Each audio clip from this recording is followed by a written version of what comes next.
बताने लगोगे बहन कल ही तो लाए हैं ये, कितने को होगा बहन? अच्छा अच्छा, कैसी डिजाइन है इसकी? खुद ही महाराज दिखाने लगेगी। और तो और इतना मछली तुरंत उतार करके थोड़ा वजन देखना इसका।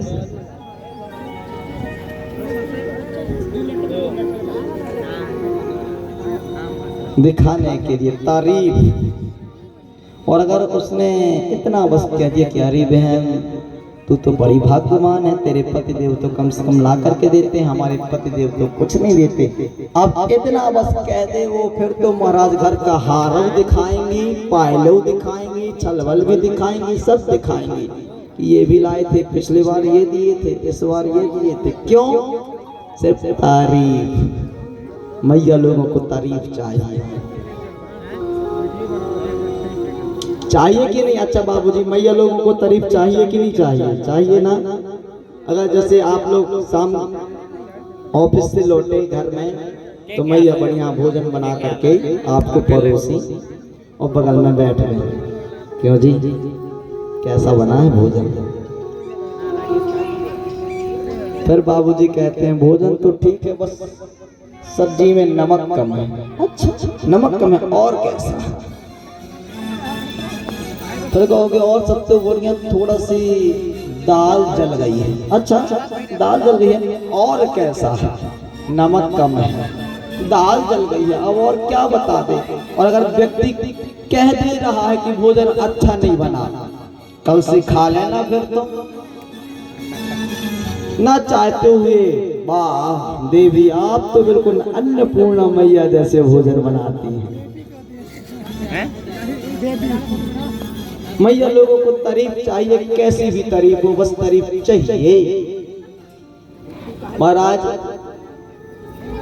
कभी कभी देवी, अच्छा एक पत्नी अपने पति से कहती है कि आज स्वामी आपकी इच्छा के मुताबिक भोजन बनाऊंगा, आप जो कहेंगे भोजन वही बनेगा, आप बताइए आप भोजन में क्या पाएंगे? तो पति की जिज्ञासा तो थी ही कुछ चटपटा खाने की। पति ने कहा आहा देवी, आज तो बड़ी प्रसन्न है आप, एक काम करो पोहा बना दो। क्या बना दो? पोहा। तो फिर मैया आपने कहा पोहा? पोहा खाना है कि नाश्ता है? ये तो पोहा का रिष्ट करता है। पोहा नहीं, कुछ और बताओ, लेकिन बनाऊंगी आपकी पसंद का, लेकिन बताओ कुछ। अब पति ने कहा कि काम करो देवी, आप पूड़ियाँ बना दो। क्या? पूड़ियाँ। तो मैया पूड़ी तेल की ऑयली ना, ये सब नहीं, कुछ और बनाऊंगी आपकी पसंद का, लेकिन आप बताओ क्या बनाओ? रिकॉर्डिंग कर दी, दिखावा। अब करे तो क्या करे? पति की इच्छा चटपटा खाने की। पति ने कहा मैगी बना लो। मैगी खाओ, कोई खाने की चीज है, कुछ और बताओ ना। अब पति कहता है ए देवी ये तू खिचड़ी बना दे, मैं खिचड़ी खा लूंगा। बना तो दे बस, लेकिन मैया क्या करेंगी? बनाएंगी अपने मन का, लेकिन उसमें आपकी हामी पहले करवा लेंगी। कहेंगी बनाऊंगी आपके मन का, लेकिन घर में केवल गोभी की सब्जी है, बताओ क्या बना दूं?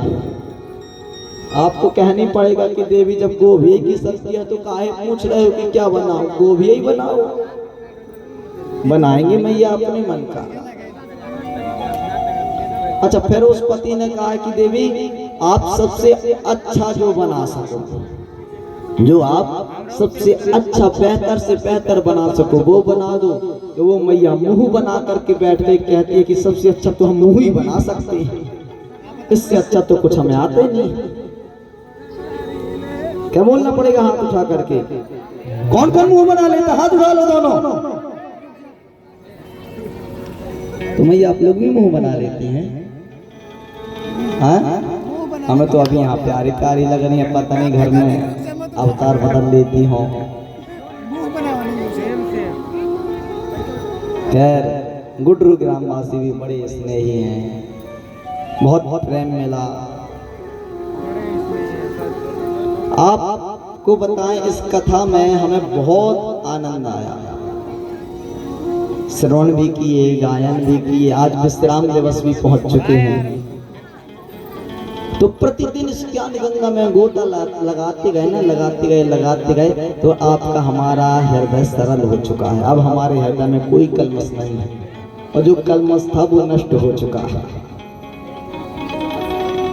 तो महाराज जो सत्राजित हैं उन्होंने मणि के विषय में बताया। जो वहां के द्वारपाल थे वो कहते कि सत्राजित, जब ये मणि इतनी अनमोल है तो इस मणि को तुम राज खजाने में जमा करवा दो। अब सत्राजित ने कहा क्यों करा दो, हमारी मणि है, सूर्यदेव ने दिया है। महाराज सत्राजित तुरंत उठ करके वहां से वापस। सत्राजित को लगा कि ऐसा नहीं कि हमारी मणि ले ले। सत्राजित के भाई का नाम प्रासेन ने कहा कि भैया आज मणि पहन करके हम चले जाएं थोड़ा सा। तो सत्राजित ने कहा कोई बात नहीं भाई, पहन लो। सत्राजित ने मणि धारण किया और जंगल में गया, भटक गया, वापस नहीं आया। महाराज यहाँ पर सत्राजित ने पूरे द्वारकापुरी में हवा फैला दी कि ये कृष्ण जो है, कृष्ण ने मेरे भाई को मार करके मणि को चुरा लिया है।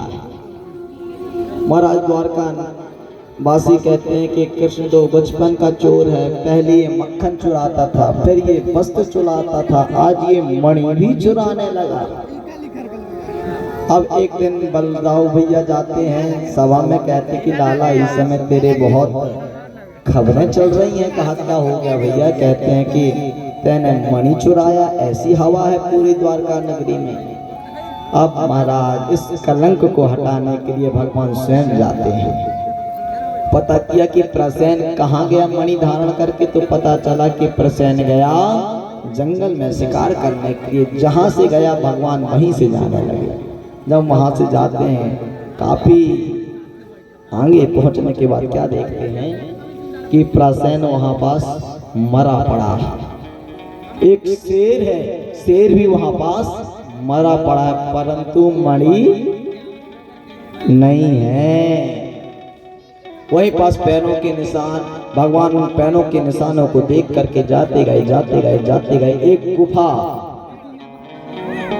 उस गुफा पास उस पैर के निशान मिट गए। भगवान ने विचार किया कि इसी गुफा के अंदर मणि है।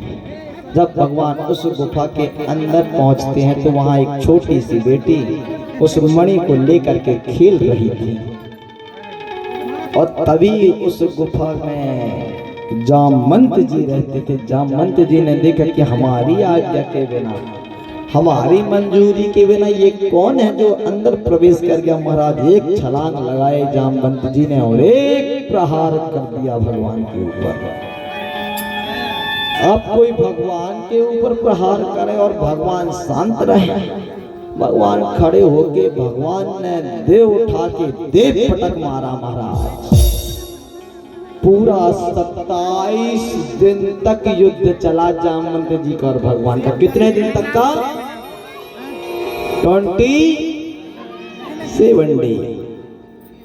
महाराज जब युद्ध चला, जामवंत जी ने कहा प्रभु अब मैं समझ गया, अब मैं आपसे युद्ध नहीं कर सकता। मैं जान गया कि आप कौन हैं। आप कोई और नहीं, आप त्रेता के मेरे श्री राम ही हैं। भगवान कहते हैं कि वो सब बात की बात है, पहले बताओ कि अभी तुम्हारे बाहों की खुजली मिटी या नहीं मिटी? क्योंकि जब त्रेता में श्री राम जी का अवतार हुआ था तो जामवंत जी ने जिज्ञासा की थी कि प्रभु आपसे हम दो हाथ करना चाहते हैं, क्योंकि आज तक हमें कोई ऐसा मिला ही नहीं जिसके साथ हम युद्ध करें, तो हम आपसे युद्ध करना चाहते हैं। तब राम जी ने कहा था कि अगर आपके पास इतना ही बल है, इतना ही आप युद्ध करने के लिए बेताब है, तो आप युद्ध कर लेते रावण से। तो जामवंत जी ने कहा कि प्रभु रावण से कर तो लेते, लेकिन एक बार रावण से धोखे में हमारा धक्का लग गया तो 3 को लाठी खा करके रावण गए, और जो धक्का लगने में गया उससे क्या युद्ध करें प्रभु। तब भगवान ने कहा था कि इस बार तो हमारा मर्यादा पुरुषोत्तम अवतार है, हम अपने कृष्ण अवतार में आपकी खुजली जरूर मिटाएंगे। तो वही स्थिति आज भगवान ने पूर्ण की। अब भगवान कहते हैं जामवंत जी से कि ये मणि चोरी होने का कलंक हम पे लगा है, तो इस मणि को आप हमें दे दीजिए।